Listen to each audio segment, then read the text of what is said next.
Assalamualaikum warahmatullahi ta'ala wabarakatuh. Alhamdulillahilladzi arsala rasulahu syahidan wa mubasyiran wa nadhira wa da'iyan illallah bi'nihi muniran. Allahumma salli ala abdika wa rasulika sayyidina Muhammad wa ala alihi alladzina nalu quran amma ba'du. Pemirsa Siapa Dzakir yang diberkati oleh Allah Subhanahu wa taala. Tanggal 17 Ramadan merupakan peristiwa pertama kali diturunkannya Al-Quran oleh Allah Subhanahu wa taala melalui malaikat Jibril kepada Nabi Muhammad SAW di Gua Hira. Gua yang dimana yang sering dipakai oleh Nabi Muhammad SAW untuk berdiam diri dari keramaian masyarakat asing. Marilah kita ungkap kembali kejadian pertama kali diturunkannya Al-Quran agar menambah iman dan ketakwaan kita, bahwa Al-Quran adalah sebagai petunjuk bagi manusia dan penjelasan mengenai petunjuk tersebut, dan Al-Quran sebagai pembeda antara yang hak dan yang batil. Bahwasanya Allah Subhanahu wa taala telah berfirman di dalam Al-Quran, A'udzubillahi minasyaitonirrajim, Bismillahirrahmanirrahim. Syahrul Ramadan allazi unzila fihi al-Qur'an hudan lin-nasi wa bainatin minal huda wal furqan. Sesungguhnya bulan Ramadan adalah bulan yang di dalamnya diturunkannya Al-Quran sebagai petunjuk bagi manusia dan penjelasan mengenai petunjuk tersebut, dan sebagai pembeda antara yang hak dan yang batil. Oleh sebab itu, marilah kita berpegang teguh kepada Al-Quran agar kita bisa mendapat rahmat dari Allah Subhanahu wa taala. Al-Quran diturunkan juga pada malam Lailatul Qadar. Allah Subhanahu wa taala berfirman di dalam Al-Quran, A'udzubillahi minasyaitonirrajim, Bismillahirrahmanirrahim.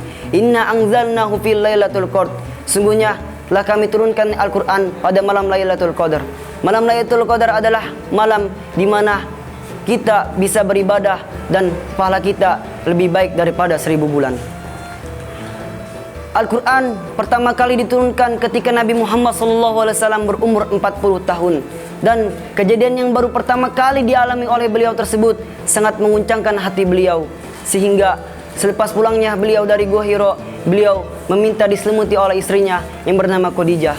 Adapun ayat yang pertama kali diturunkannya di dalam Al-Quran adalah A'udzubillahi minasyaitonirrajim, Bismillahirrahmanirrahim. Iqra bismi rabbikal ladzi khalaqal insana min 'alaq. Iqra wa rabbukal akram alladzi 'allama bil qalam 'allamal insana ma lam ya'lam. Bacalah dengan menyebut nama Tuhanmu yang Maha Pencipta. Dialah yang menciptakan manusia dari segumpal darah. Bacalah, dan Tuhanmu lah yang Maha Pemurah. Dialah yang mengajarkan manusia dari perantara kolam, dan dialah yang mengajarkan manusia segala apa yang belum diketahuinya.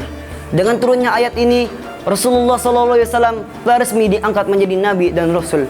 Dan peristiwa yang baru pertama kali dialami beliau tersebut sangat menguncangkan hati beliau dan sangat membuat hatinya tidak tenang.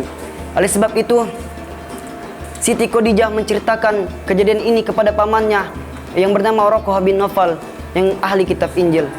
Waraqah bin Nawfal mengatakan bahwa kejadian ini adalah pertanda kenabian Nabi Muhammad SAW, di mana Nabi Muhammad telah resmi diangkat menjadi Nabi dan Rasul. Perlu kita ketahui bahwa Allah telah menurunkan kitab-kitab suci kepada Rasul-Rasulnya, yaitu Suhuf yang diturunkan kepada Nabi Adam, dan Zabur diturunkan kepada Nabi Daud, Taurat diturunkan kepada Nabi Musa, dan Injil diturunkan kepada Nabi Isa alaihissalam. Dan yang terakhir sebagai penutup kitab-kitab tersebut adalah kitab Al-Quran yang harus kita imani dan yang harus kita jaga hingga akhir zaman. Oleh sebab itu, setelah kita tahu letak pentingnya Al-Quran, marilah kita belajar lebih dalam lagi untuk memperdalam ilmu-ilmu yang ada di dalam Al-Quran. Marilah kita banyak-banyak mengkaji ilmu-ilmu yang ada di dalam Al-Quran, dan marilah kita mengajarkan kepada anak-anak kita mengajarkan kepada generasi muda Islam untuk mempelajari Al-Quran dan sering-sering membaca Al-Quran. Karena Rasulullah SAW bersabda, khairukum man ta'allama al-Qur'ana wa 'allamahu. Sebaik-baiknya orang adalah orang yang mengajarkan Al-Quran dan mengajarkannya. Marilah kita belajar Al-Quran dan mengajarkannya lagi kepada orang-orang yang belum bisa Al-Quran.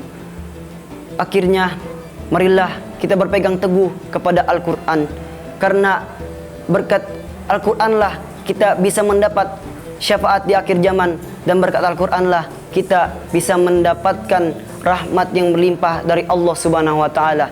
Sekian dari saya, wallahu muwaffiq ila aqwamit thoriq. Wassalamualaikum warahmatullahi taala wabarakatuh.